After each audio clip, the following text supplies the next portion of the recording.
another day in the office for Tom Brady, getting the W in Buffalo 40-32. Listen to this. According to Elias, Brady is the first player in NFL history to have the following combination in the same game: 450 or more passing yards, 3 passing TDs, no interceptions, in 55 or more passing attempts. Let's not forget, this isn't against some slouch team. This is against the Bills defense. Skip, what statement did the Patriots make with that win yesterday? Stephen A. Smith, a resounding statement that they are the best team in football because Tom Brady is by far right now the best quarterback in all the National Football League. Yesterday, Tom Brady put his money where Rex Ryan's mouth was all week long. Yesterday, Tom Brady, as I always tell you, he speaks with his performance. He spoke even more loudly than those fans were at Ralph Wilson Stadium. And I don't know if they set any decibel records, but they were sure trying, especially early on when they scored first to go up 7-0. And Tom Brady said, "Deflate this, Buffalo," because obviously they were selling their little Deflategate air pumps in their official pro shop, the Buffalo Bills were. And yesterday, once again, with what I thought was as great a regular season performance as I have ever seen from Tom Brady under all those circumstances you were just talking about, he proved he is the best. He is better than Aaron Rodgers is right here, right now, at this point in time, at age 38. Tom Brady started 3 rookie offensive linemen ahead of him yesterday against the best front 4 in all of football. You know that, and I know that. That Bills defense is serious business because that coach, along with Dennis Thurman, his defensive coordinator, has bedeviled Tom Brady for much of his career. If anybody has ever had Tom Brady's number, it has been Rex Ryan. And down 7-0, feeling like his team was about to go straight over Niagara Falls, straight down the falls, Tom Brady said, "No, not today, not even here." And Tom Brady threw for 466 yards against Rex Ryan's defense. Tom Brady put up 40 points in Buffalo. That's preposterous. That's impossible. I'm not sure people can grasp just how sensational, all-time great that was, because it's not like Tom Brady has the greatest wideouts. Julian Edelman was really good yesterday. And by the way, Danny Amendola made a last drive catch that was just, it was the catch of the day. Sensational. But Tom Brady had, by my count, 4 drops. And I was big on Scott Chandler on Friday being an X factor. And Brady hit him twice, right in the hands down on the goal line with some 5'11" dude on him, and he's 6'7". And the moment was a little too big for him. So back in Buffalo, his old stomping grounds, he didn't come up big, and he's going to have to if they're going to be as great as I think they could be. But here's my bottom line point to you. I thought we might see Brady on a Deflategate mission. I'm going to take Deflategate out on opponent after opponent. I thought we'd see a little more Psycho Tom yesterday, emotional headbutting of the guys he threw the touchdown passes to.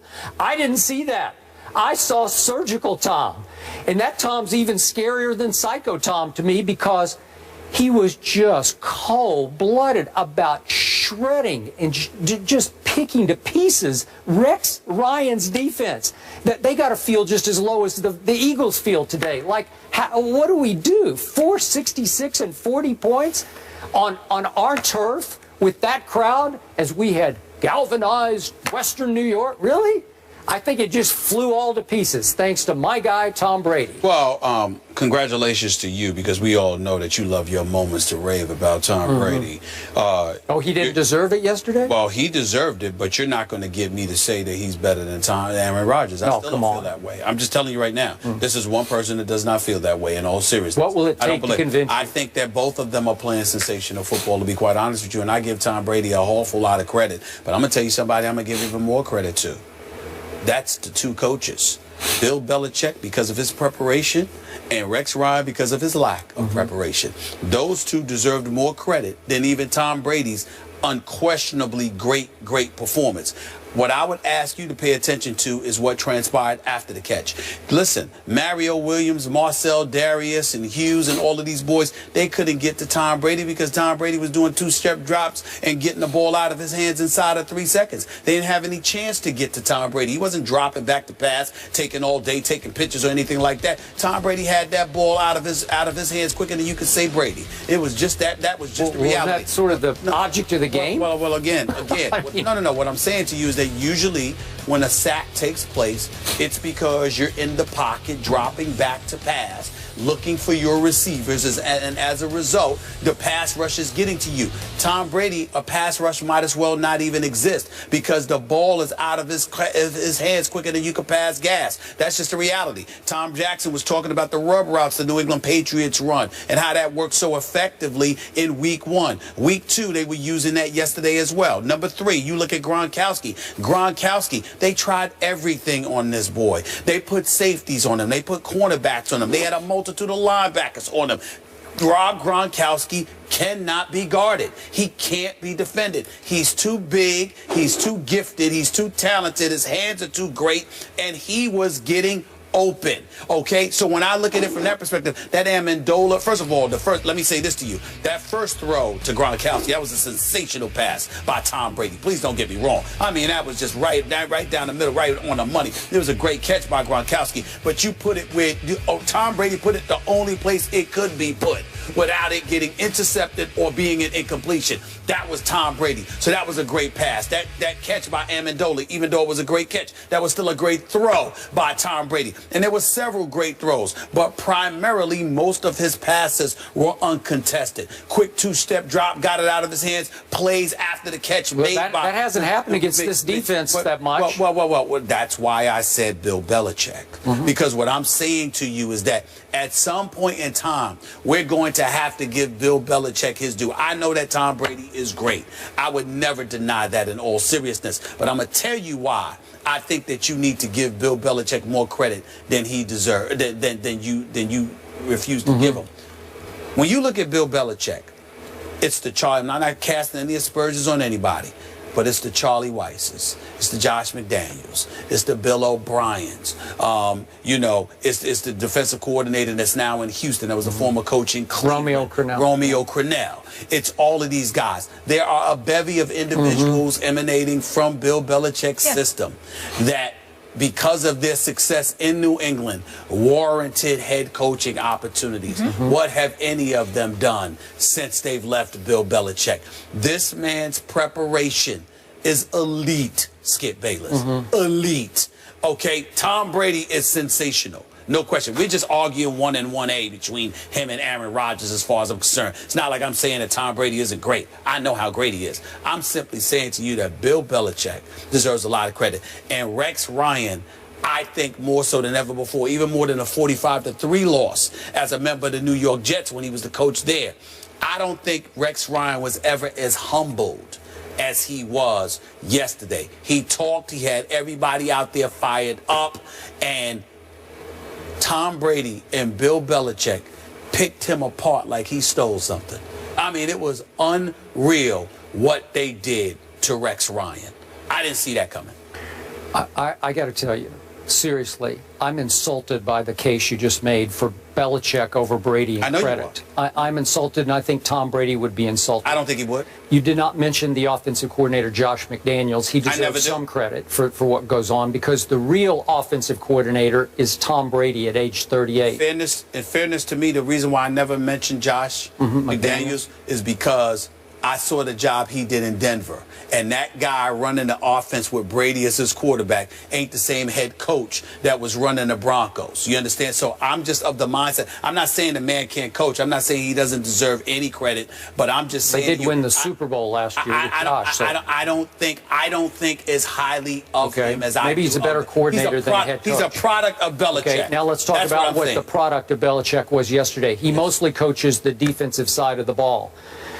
The Buffalo Bills ran for 160 yards. Tyrod Taylor played really well, I thought, and he threw the picks. that were just a little wild high. And he was a little bit slow, too. But I got to tell you, 23 of 30 for 242 and made a push at the end of the game to make it very interesting. Wound up scoring 32 points on Bill Belichick's defense. So we're going to give Belichick, giving up 32 points, more credit than we're going to give Tom Brady, who scored 40 on Rex Ryan in Buffalo before that madhouse crowd.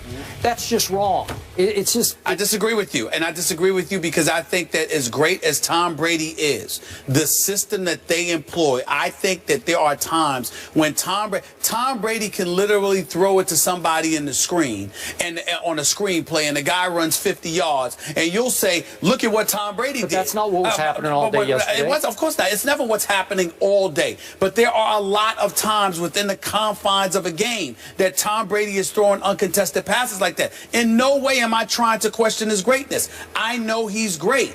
But at the same time, I don't think you pay attention to those kind of plays. And I'm saying to you, when I look at a Gronkowski, I mean, my God, Skip Bayless, there are times when Gronkowski is on the field.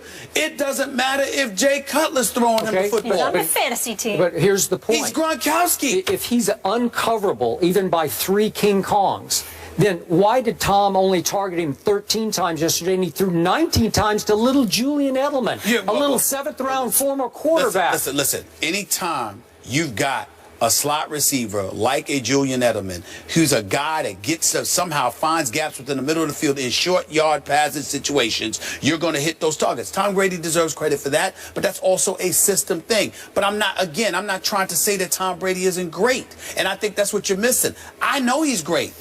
We can debate. Did you see what he did in the 4th quarter to the Seattle Seahawks? I've seen what Legion of Boom. He shredded it. I'm going to repeat myself one last time.